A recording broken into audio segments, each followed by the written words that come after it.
Hi everyone, hope you managed to enjoy some pancakes yesterday. I know we certainly did here in the Sukaran household. But today is the beginning of Lent. It's Ash Wednesday. Now, I don't know about you, but when I think about Lent, I think about giving things up, like chocolate or alcohol or tea. In fact, I remember giving up tea one year, and about 2 weeks into Lent, I just had this massive headache. But I have to say, for me, Lent doesn't begin with giving something up. It begins with ashes, like the name implies. Now, this might sound like a bit of a strange thing to say, and I have to say, I don't come across ash very often. One thing I love to do when I go away on holiday in winter, if the place where I'm staying has one, is to light an open fire.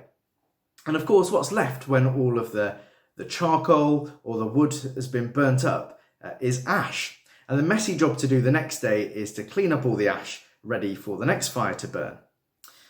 Ash in itself isn't anything much really, it's just the remains of burnt material.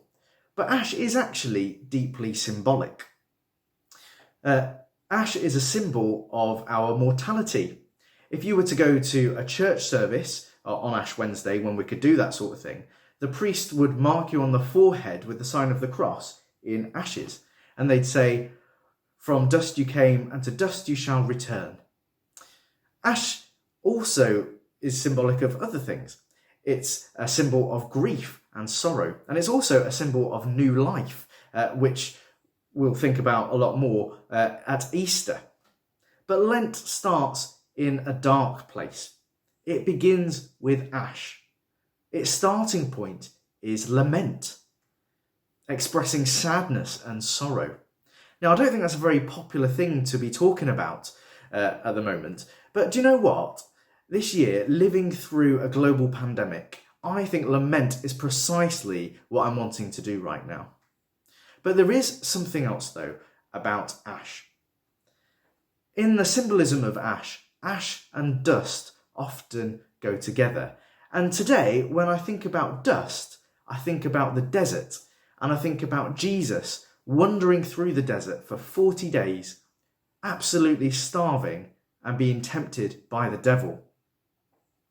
"If you are the Son of God," the devil says to Jesus, "then turn these stones into bread." As Jesus wandered through the desert, the only thing that he had to sustain him was his faith in God. "Man does not live by bread alone," Jesus replies to the devil, "but by every word that comes from the mouth of God." I wonder where we are putting our faith at the moment, particularly during this pandemic. Where is our help to come from? Who is it that we trust? Lent begins with grief and sorrow, ashes and dust. But the encouragement of Lent is to put our faith in God to help us, even in the most challenging times, by turning our eyes towards Jesus. Then we can decide what to give up. And I certainly won't be giving up tea.